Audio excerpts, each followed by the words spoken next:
Deer viewers, Netaji Subhas open ইউনিভার্সিটির post graduate যে course MA MSc তাদের final exam related important update আজকে আমরা আলোচনা করব। অর্থাৎ ফাইনাল এক্সাম কবে হতে চলেছে। আমরা ইতিমধ্যে যেটা জানতে পেরে গেছি যে অ্যাসাইনমেন্ট প্রক্রিয়া যেটা সেই অনলাইন অ্যাসাইনমেন্ট হতে চলেছে 9 তারিখ থেকে 16 তারিখ অর্থাৎ অক্টোবর মাসের। মোটামুটিভাবে নেতাজি সুভাষ ওপেন ইউনিভার্সিটির যে প্রিভিয়াস হিস্ট্রি সেই অনুযায়ী এইটা শেষ হয়ে যাওয়ার পর বিভিন্ন সমস্যার কারণে আরও 3 দিন হয়তো টাইম দিতে পারে।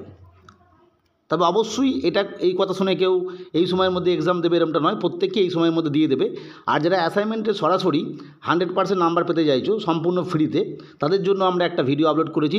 তোমরা অবশ্যই NSOU প্লে লিস্টে গিয়ে সেটা দেখে নেবে।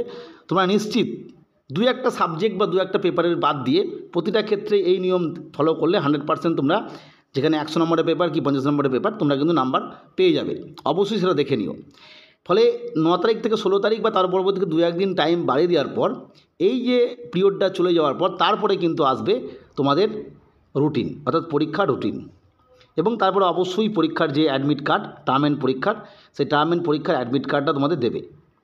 এই প্রক্রিয়া হতে মিনিমাম তোমরা ধরে রাখতে পারো এই যে বিষয়টা 30 দিনের একটা ব্যাপার থাকবে। অর্থাৎ পরীক্ষা হয়ে যাওয়ার পর থেকে 30 দিন বাদ টার্ম অ্যান্ড পরীক্ষা হওয়ার সম্ভাবনা। অর্থাৎ যদি 16 তারিখটা আমরা ধরেই নিই যে 16 তারিখে লাস্ট ডেট, তারপরে টাইম বাড়াক বা না বাড়াক মোটামুটিভাবে ধরে রাখো পরবর্তী ক্ষেত্রে আবার নভেম্বর মাসের একদম থার্ড উইক, অর্থাৎ নভেম্বরের থার্ড উইকের আগে কিন্তু কোনোভাবেই এই পরীক্ষা শুরু হবে না। খুব ম্যাক্সিমাম একটু কম হলে হয়তো সেকেন্ড উইকের শেষের দিকে, অর্থাৎ নভেম্বরের মাঝামাঝি সময় থেকে তোমাদের পরীক্ষা হতে পারে। ফলে তোমরা প্রত্যেককে প্রিপারেশন নাও এবং অবশ্যই আমাদের চ্যানেলটিকে সাবস্ক্রাইব করে রেখো পরবর্তী ক্ষেত্রে ফাইনাল এক্সামের জন্য স্ট্র্যাটেজির জন্য।